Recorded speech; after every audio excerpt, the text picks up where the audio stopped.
and welcome back to another episode of the Transfer Show here on Anfield Index. I'm joined for it by Mr. Dave Davis. You're going to have to excuse me today, Dave. I am very congested, so I've got one side of my face that doesn't really work. What's new there, you might say, but we have a lot of stories to get cracked into, and we should just go straight out the gap with the first one, which is the first piece of business that's been done. It's been done since we last spoke, and that was, of course, Caoimhín Kelleher. The details have come out. Lots of people not quite as happy as they would otherwise have been, querying the fee and all the rest of it. But I think on the face of it, we've got a bit of business done there that seems to be good for everybody. Also, there's a bit of other way around going on. So can you inform folks about the Kelleher story and the goalkeeping situation in general?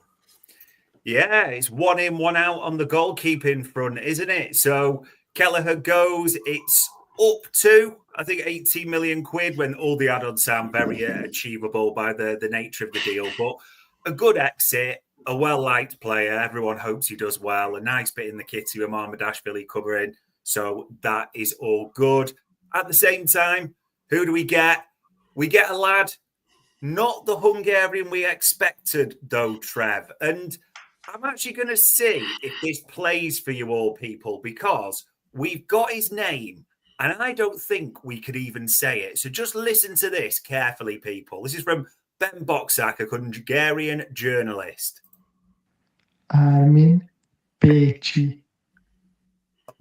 Now that sounds like one of those dodgy things or voices you used to get on Eurotrash back in the day for a bit of semi-erotic material for European voices. But, hey-ho, Pesci. I think we'll just call him Joe, to be honest. But Liverpool have got a young keeper in, 1.5 million, Trev, from Hungary, which people have scoffed at this a little bit today. But these are the types of deals that are not bad to hear about, aren't they? Young, developing players coming in.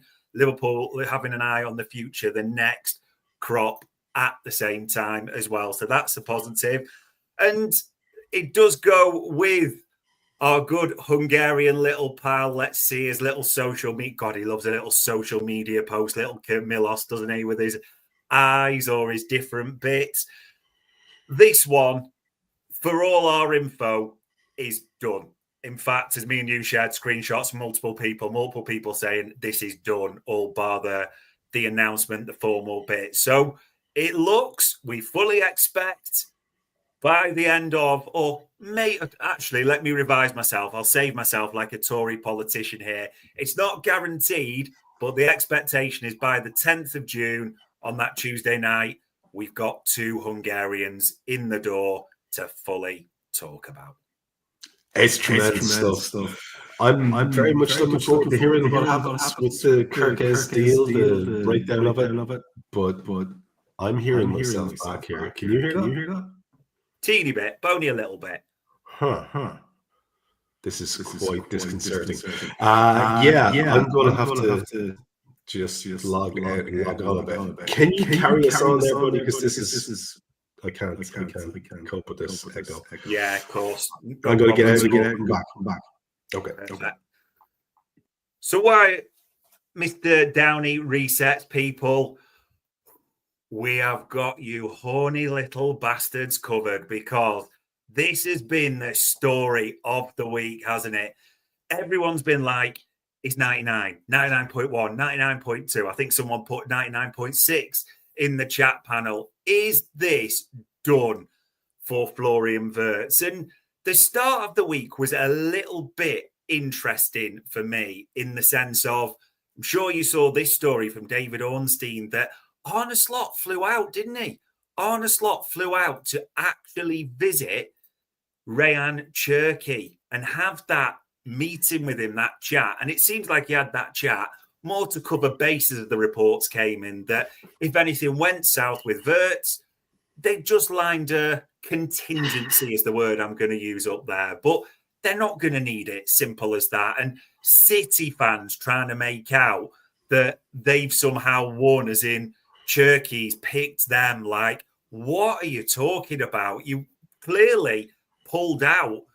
The Wirtz deal pulled out when you were told he didn't want you and he wanted to come to us, similar to Bayern. And I love the chats, 99.45. It's been reported, so there's that. But even tonight, ladies and gents, It might even happen during the show. And just in case it does, me and Trev have got our supplies on ready for a quick toast. But as you can maybe see on the screen, if you're watching on a certain social media, as per build, negotiations between us and Leverkusen are near completion for Florian Wirtz. It's going to be around 150 million euros, it seems. And I mean, what a sexy line that is, Trev. It seems possible that Wirtz will undergo his medical in Liverpool at the beginning of next week. And there's quite a few journos saying this as well. Sasha, he also posted, didn't he, that Florian Wirtz has received the green light to complete his move at the same time. And Neon, maybe 40 minutes ago, an hour, maybe tops, Lewis Steele had his out on his YouTube channel to say, I'm putting my neck on the line. Wirtz and Kerkez will be Liverpool players. That's all the information I've got. And if you want to think I'm paraphrasing, exaggerating, go and have a listen to what he says fully, ladies and gents. But the only other thing I would say is all calm. I'm quite relaxed about this one. And I've seen people saying still even today, Trev, oh, we could get trumped. Well, let's just think about this. City have withdrawn from the race and they're going for Turkey. Bayern Munich, I'm not being funny, Rudi Voller, Joshua Kimmich, and who's the other lad? The other Bayern player was talking about Wirtz going. Philip Lahm, the old guy, he was talking about Florian Wirtz going to us. People then said Real Madrid and Xavi Alonso. Well, they're about to move for an attacking midfielder, a very young attacking midfielder as well. It's Liverpool. Maybe it's being cheeky. Maybe it's getting trademark and causing a problem here. But it's always been Liverpool for Florian Wirtz. Trev, now is the time for everyone to be excited. I like the way you've done the catchphrase. You hear that?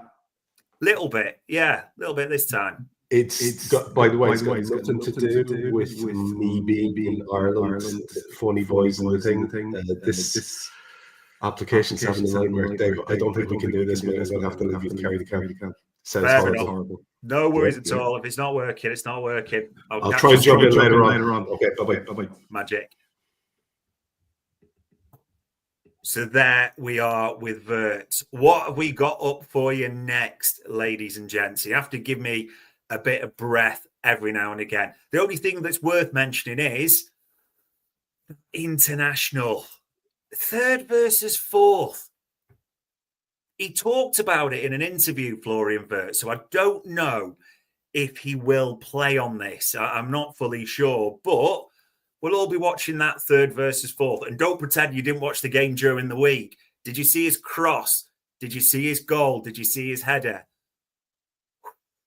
He's ours. He's going to be ours. So we can all relax on this front completely.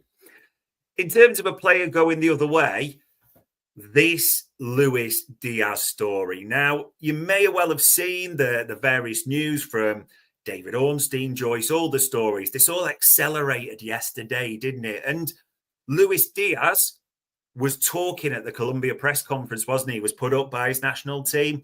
And just in case you can't see it on the screen, it's there. We are talking with clubs. It's normal in the market and looking at the best for us. If they offer us, as in Liverpool, a good renewal, or I stay there for the 2 years, I'll be happy. Now, it depends on them. This is accelerated a bit in the last week or so. And naturally, as me and Trev always do, we did some digging on this to try and find it out. We'd said for the last 2 pods on this to you, we've been crystal clear. Luis Diaz is looking at 3 options and he's ranked them. No doubts about it.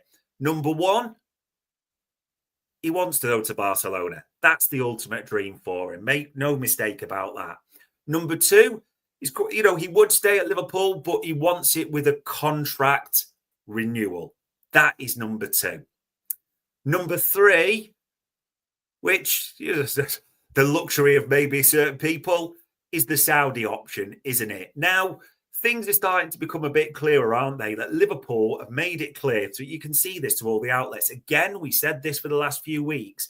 They are not going to offer him a contract renewal. That is not going to happen. So now Diaz has options because Barcelona. Now, people sort of said that they haven't made an offer as per the reports. No, Barcelona, as we got it to Anfield Index and various people have had it stood up by, they did make a verbal offer to Liverpool. Get ready for a piss take, 40 million euros. And the reason they do that is because it's Barcelona. We know how they operate and they know the player wants to go there. But quite rightly, Liverpool have stood firm.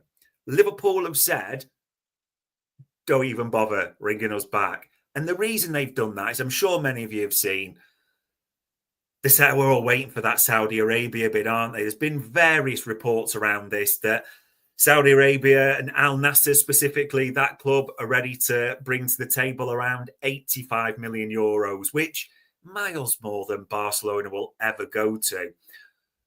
So Lucho ultimately has got a decision to make a little bit, hasn't he? You're not going to get a contract renewal from Liverpool.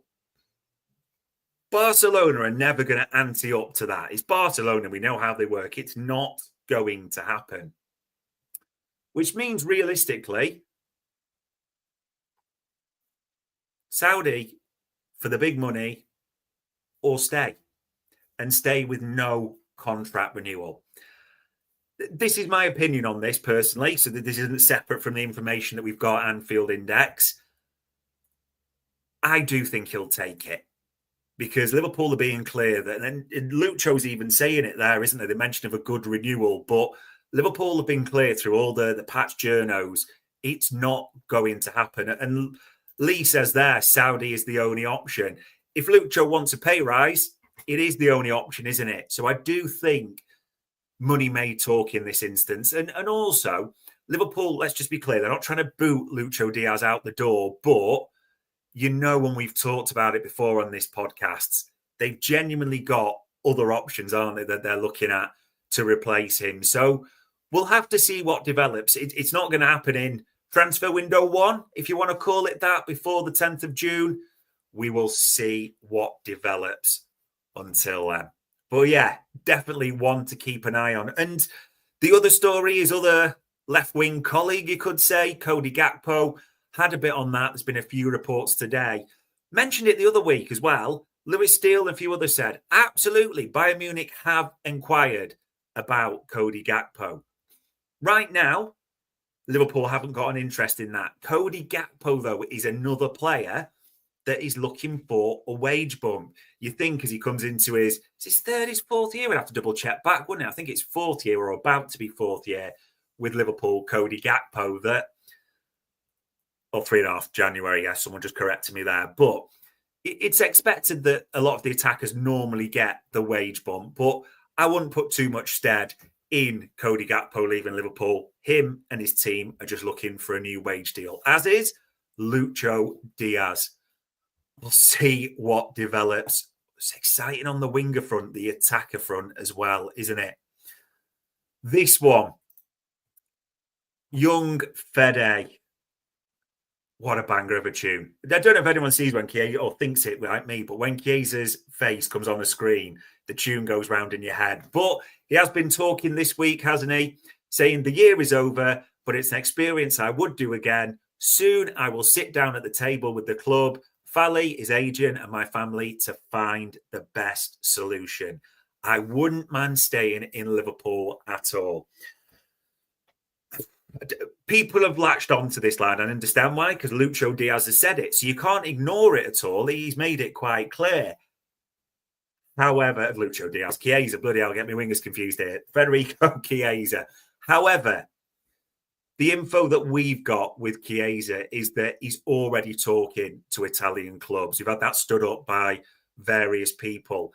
The big thing to add on this is, and I don't know if I wouldn't say it's bad, I wouldn't say it's good news, but there is a possibility that to expedite the move for Chiesa, Our info is that Liverpool may have to pay a little bit in, unfortunately. I suppose you would call it bad news, wouldn't it, to his wages. That I know people have been suggesting, Milan will come in and they'll give 20 million, 25. Our info is that the Italian clubs have spoken to us, are looking at a loan with an option. We're looking for a loan with an obligation, but also the wages that he's on aren't too attractive for some of the Italian clubs. They're even talking about subsidising those possibly at Liverpool. So we'll have to see what's happening on that. But yeah, our info is, again, love the song, banger of a tune, brilliant lad. I think we're all really astonished, if you're honest, if Chiesa is at Liverpool by the end of this summer. But we'll see on that one. And the final bit, now, I'm deadly honest, we've been digging, we've been harassing, we've been haranguing all day about this Darwin Nunez thing, because I'm sure you've seen it. Victor Osimhen, that move's broken down to Al Hilal. And obviously it goes all the way back to that Sam Maguire exclusive, doesn't it? Are Al Hilal going to come in for Darwin Nunez? Now, just for total transparency, if you want to call it that, it says Sports Zone on the screen. We have asked, we have dug, me and Trev, all day to try and find this. 100% honest, can't get anything about it. Just can't get anything about Al Hilal being in for Darwin Nunez right now. So if they are, we don't have it. And by the way, I do hope they are, because I think this would be a good time and a good move. And the Saudis have got a matter of urgency, haven't they? Because the Club World Cup is coming up in just under 10 days. It starts now, doesn't it? So this would be great, but full transparency, don't have this. Sorry, just don't. Things we do have, or from digging around, Liverpool are still looking and in touch with a multitude of attackers. That it's not just Wirtz in and that's it. You know the names, a lot of them, but Alvarez, Isaac, and I know you're going to put in the chat panel, so get it out your system, little chance, the fees and all that. But yeah, absolutely still getting that from various people. Goncalo Ramos came up, didn't he, from Sam Maguire? And I'm not even going to try and get his name right, but that 6'9" lad that paid for Germany the other night, Wolfgang or whatever his name is, I think he's Stuttgart, apparently. Yeah, we had a look at him. So Peter Crouch Mark II has been looked at, but again, I can't really see that one yet. Rodrigo, as people mentioned, I don't like saying this name, but still getting it verified that from various people, Anthony Gordon is well on the radar. And if Diaz, Nunez go, Liverpool will be there. Don't like to say it personally. Everyone will have their opinion on that. But the key thing I would say, there's a mix. There's Tijuana tacos in there. There's a little bit of tapas, a little bit of albondigas, a little bit of potatoes bravas, a little bit of your fish tails, that magic shrimp stuff they have at the tapas as well. All of it. Basically, Liverpool are looking at attackers galore still. Now, none of this is going to be sorted before the end of window 1. If you want to call it that, it's going to move into window 2, of course. But yeah, there you go. And by the way, I know people saying about, I know you can't help yourselves. Oh, the Alvarez release clause, 500 million. I just told you quite clearly that's the info we're getting. But do I think it's achievable? Do I think it's realistic? As we've said a million times before, no. We're just telling you what we're getting. So that is your latest Liverpool stuff, ladies and gents. Wider Premier League. The 115 is a busy, aren't they? I mean, Jack Grealish, he ain't going, is he? He's not going to that Club World Cup. He's going to find a club. And also, spending a lot of his time on a sunbed in Ibiza, messaging people on social media to talk sport posts and different things, which is a little bit tragic the way it's gone for him, isn't it? But don't feel too sorry for City or him, because obviously he'll get a deal. Villa apparently trying to sort that out for a loan, as we've mentioned. City are also doing moves. We're expecting, I mean, not any second, but before this first window closes, we're expecting Nori to join. We're expecting Reinders as well. We're expecting Rayan Cherki. I mean, I don't know if anyone saw the interview the other night. He all but confirmed it, didn't he, realistically, the way he said it. But naturally, once we've got these Nations League games out the way, which is Sunday, isn't it, for the third, fourth place, and the winner, things will probably accelerate for a lot of these players. And the clue will also be, are they in the lineup as well? I mean, Kerkez, funnily enough, has a quote-unquote knock, doesn't he? So there's that to consider. We'll see if any big money moves for any of these players maybe cause them to have a niggle or anything as such. But on City's business, probably one of the few summers when you've looked at City and gone, we're bigger than you lads in terms of the business itself. As in Cherki, Wirtz off wish.com. As in Reinders, talented going forward, real question marks over going the other way. I don't think personally would get in our midfield. Nori, I actually think, is a good player. Kerkez, Liverpool have picked Kerkez over Nori. So there's just those nice little bits to City's business, isn't it, at the same time? And I don't know why people have got so excited for Cherki. I think that volley and all the talk recently has got people excited and hyper-inflating his talent. But honestly, I see some people going, oh, I don't know if I'd want Cherki. Like, they're not comparable. Wirtz is just a level above. So not at all sad around City's business. For them down the East Lancs Road, it's kind of funny a little bit, isn't it? Because they got Kuna done, and it was quite clear that they wanted Bruno Fernandes to go. We never bought into this whole, like, oh, they really wanted him to stay. They didn't. We know their financial situation. They would have loved the 100 million lump sum. That would have, helped them out big time for this summer. I'm not being funny. They're not bad players. I don't subscribe to this whole just because they're United players now or about to be United players, they're bad. But Kuna, we know he's a bit of a mentalist, isn't he? And the stuff he does. That's why he's at United. And now Brian Mbeumo, as it came up today from Fabrizio, again, in direct club-to-club contact, this second proposal, 45 million plus 10 million rejected, as United are ready to get closer to Kuna valuation. Well, Kuna was 62.5 million quid, wasn't he? So if they spend that, I mean, for United to have spent 125 million, and we know the financial issues we have, or they have, sorry, at United just now. Woof.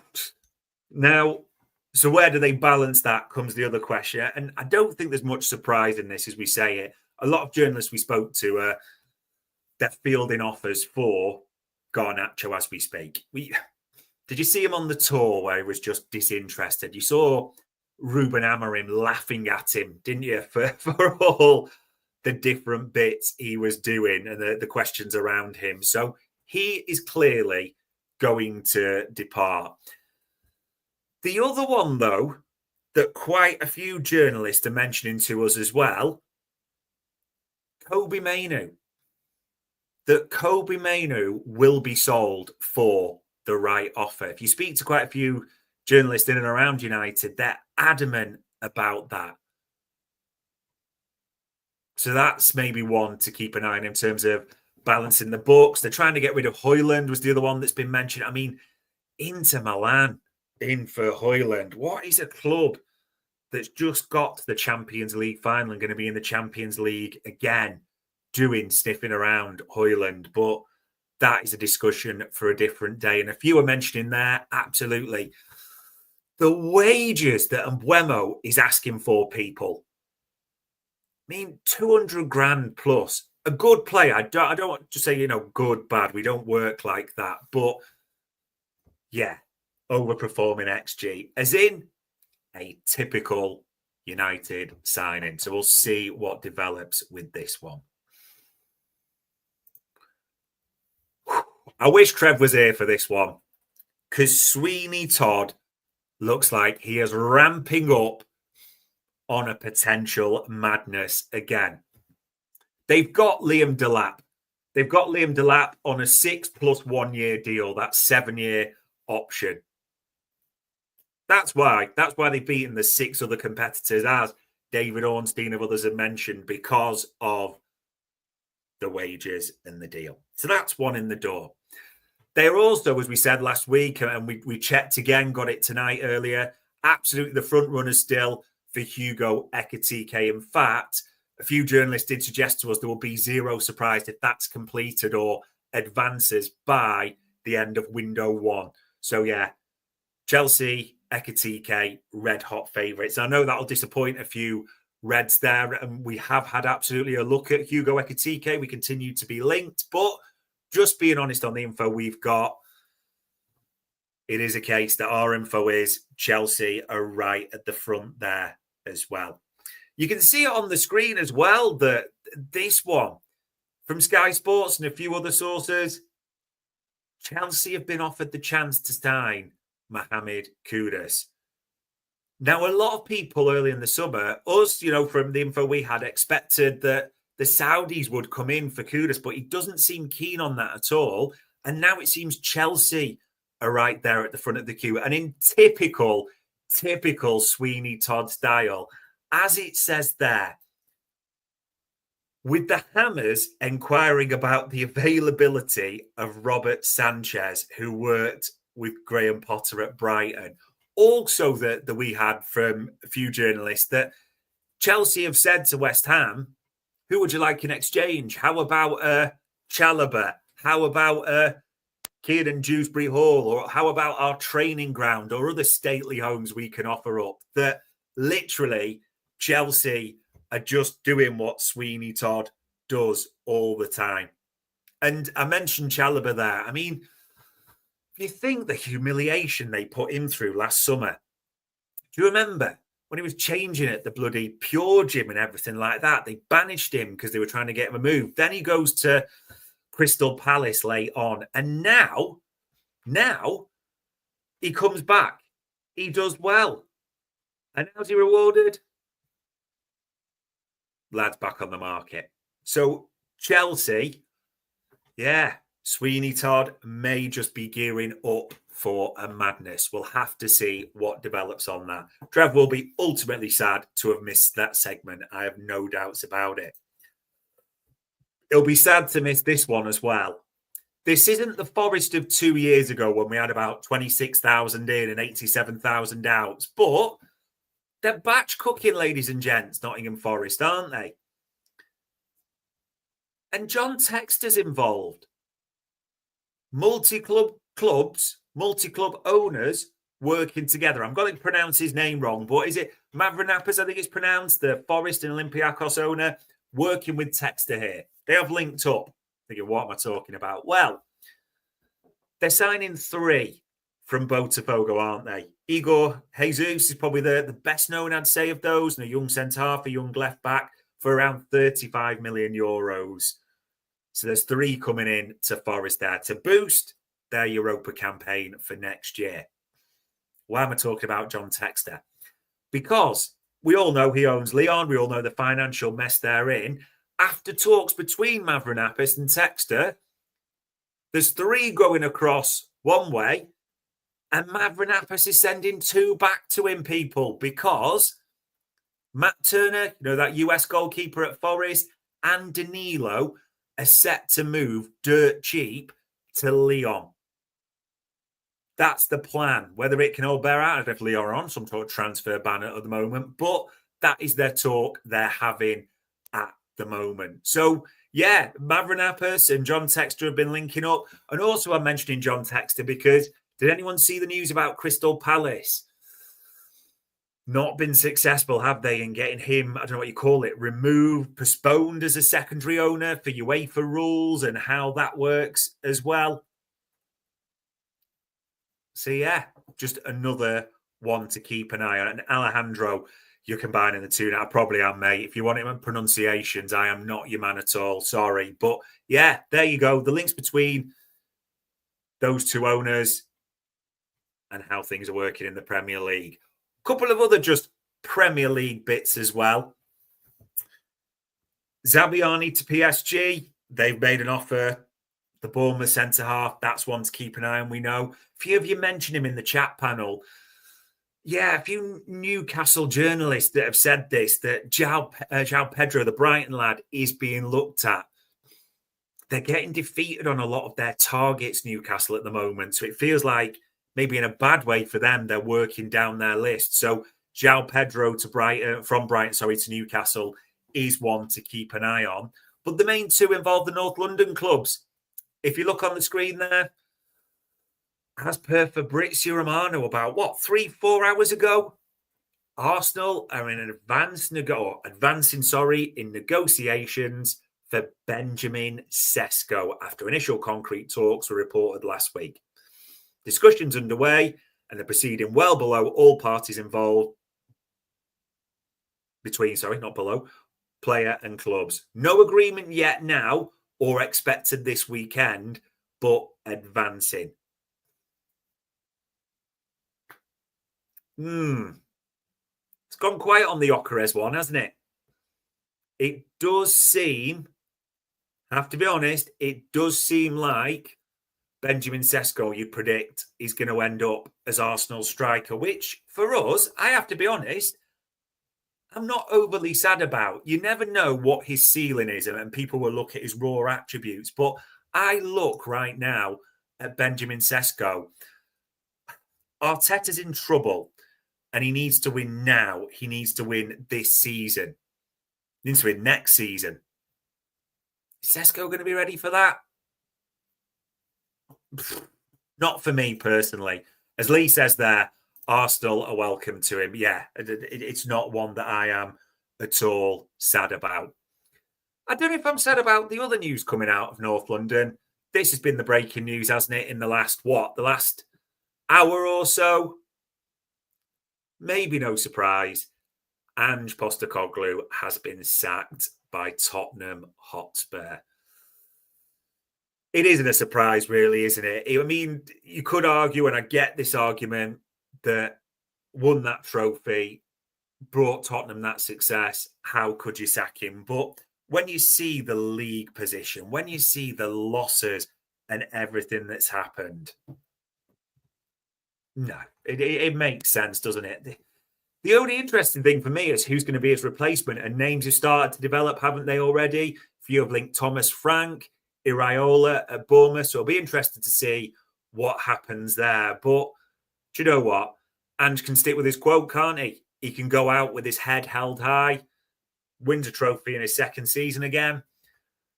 But honestly, 1,000,001 things going on in the Premier League right now.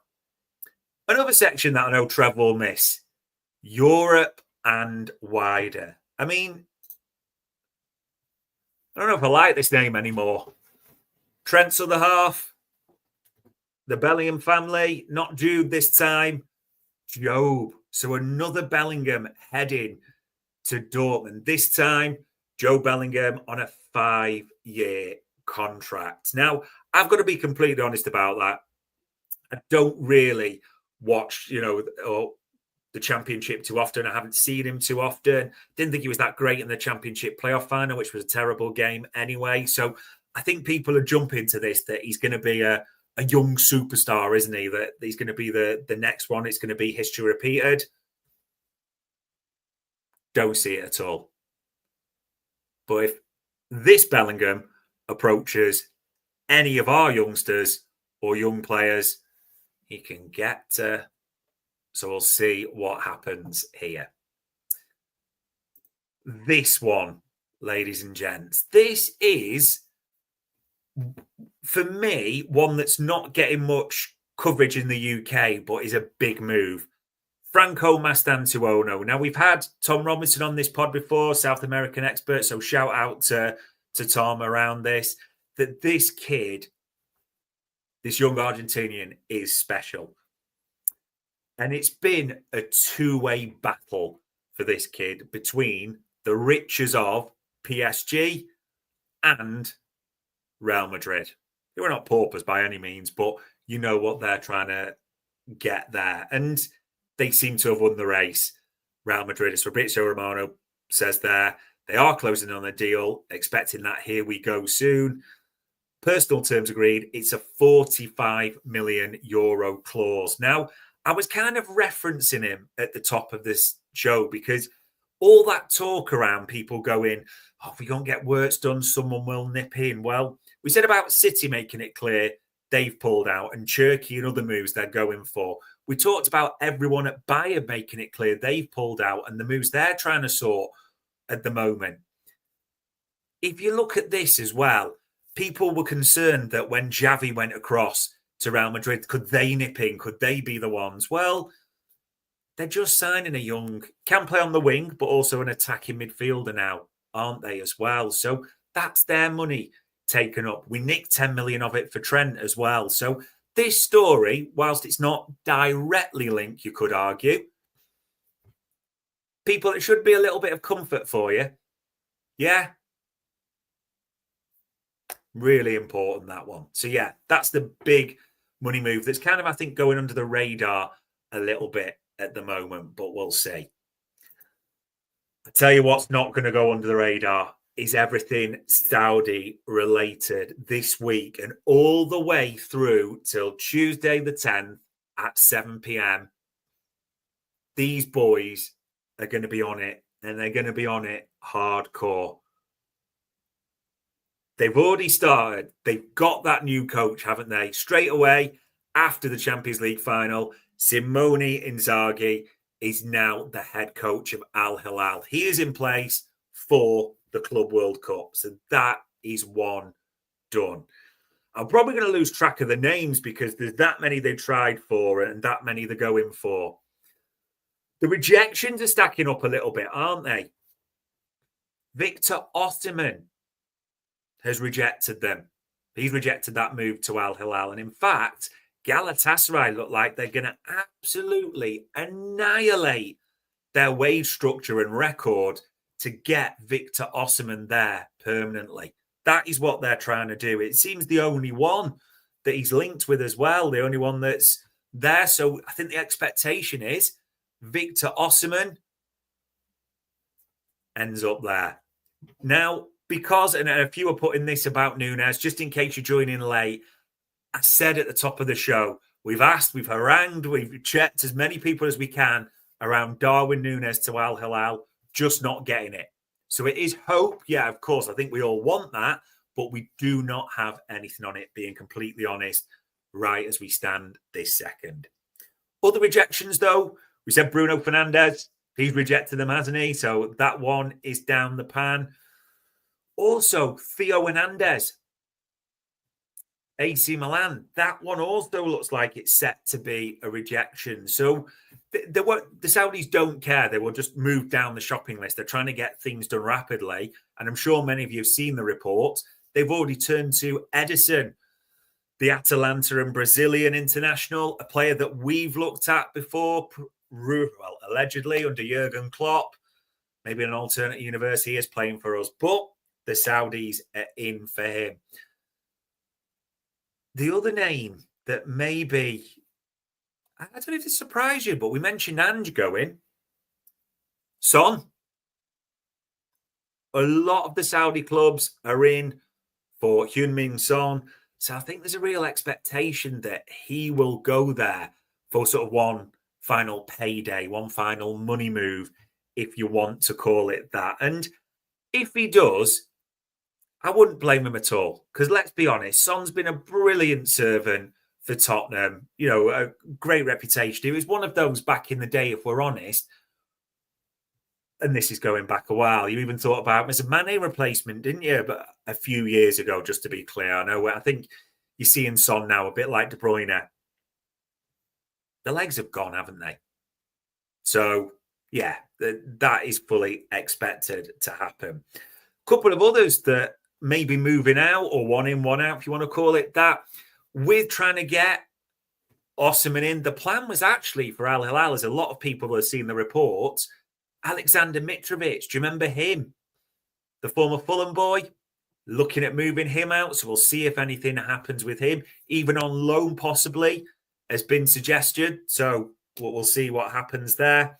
And then the only other name that, again, maybe an alternate universe who's playing for us, Feyenoord centre-back, David Hanko. He has agreed that deal there.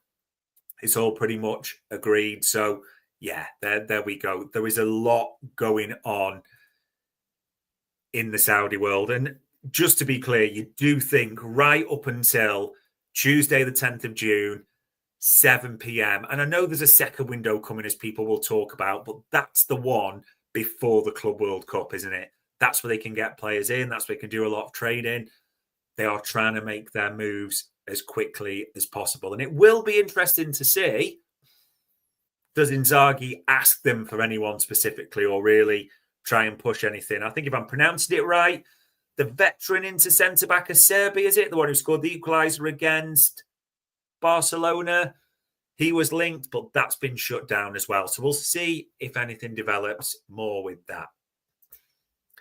And the last one, Italy. Yeah, Italy is a buzz at the moment, isn't it? With veteran midfielders, retired midfielders, all sorts of things. Maybe in a typical move, Luka Modric looks like he's going to end up on a free transfer at AC Milan.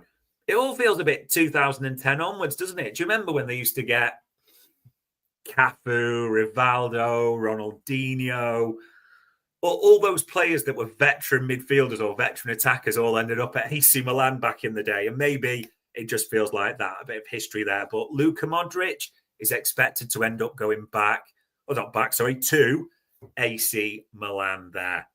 In terms of outs of AC Milan, I don't know if I'm pronouncing the name wrong again. But there you go. Someone's put it. Beckham even the day. Ibrahimovic. Yeah, absolutely. That type of era. Mike Mangin, I think it's pronounced, the goalkeeper. He wants Chelsea. He wants to leave out of there. Chelsea. Sweeney Todd wants his 86th goalkeeper on the boot, on the books, doesn't he? I mean, Chelsea just stacking up goalkeepers galore. But the latest report suggests there's a massive gap, as in Chelsea value him at about 10 million because of the time left on his contract. AC Milan looking for 30. That is a big gap to breach, isn't it? So we'll see if anything happens with that one. So on the screen there, if you were commenting in the chat panel, Christian Kivu. Do you remember him? Centre-back, Romanian, used to wear the skull cap, didn't he? First player I can really remember doing that at the same time in football as well. He is set to leave Parma to be the new manager at Inter Milan to replace Simone Inzaghi. He is definitely not the first choice, because the first choice was, I'm sure many of you saw it, Cesc Fabregas, wasn't it? Who's been doing well at Como, seems to enjoy a lot of freedom, and it is one I wouldn't have minded seeing. Maybe he's thought, who knows, a bit like Xavi, it's too early to make that next move just now. So Cesc is staying where he is, and Christian Kivu is set to be the new manager at Inter Milan. So honestly, ladies and gents, there is just 1,000,001 things going on. And before this deadline, Tuesday, the 10th of June, 7 p.m, me and Trev will have another show for you. We absolutely promise and guarantee you that. Hopefully, the mic, whoever it is, the gremlins are fixed, so we'll see you there. But just for those who've missed the Liverpool news, we have signed a new youngster. Pesky, I think Ben Boxat told us it is. What I'll worry about his name later. But 1.5 million, so a young keeper has arrived through the door. In the biggest news, really, though, we're all expecting or hoping for things around Milos Kerkez. But maybe most importantly, the news is starting to come out of Germany quite a bit, isn't it? That the negotiations for Florian Wirtz are nearing completion. Yeah, even possibility of a medical early next week. Excitement all around. And there is genuinely that much excitement, I'm even just going to refresh just to check there is no stories as we speak, because I wouldn't mind a sort of a bomb as we're talking. But no, all the same, that everyone is now just waiting. Does something break this weekend? And there's plenty to look forward to. We'll see if Wirtz is playing for Germany in this third, fourth place playoffs against Ibu. Let me see if there's any looks or exchanges there. We'll see if anything develops this weekend. But come on, it's exciting time to be a Red, and you can all get over it. You can all do the, I'm sick of 99.1, 99.2, 99.3% complete. It'll happen when it happens. But Liverpool look nailed on to have Florian Wirtz and Milos Kerkez in their colours before the start of next season. It's an exciting time, ladies and gents. Hopefully, that steered you quite nicely into your Friday night. But on Friday, the 6th of June, minus my colleague, which was sad, so hopefully we'll have Trev back for the next one. That was another transfer show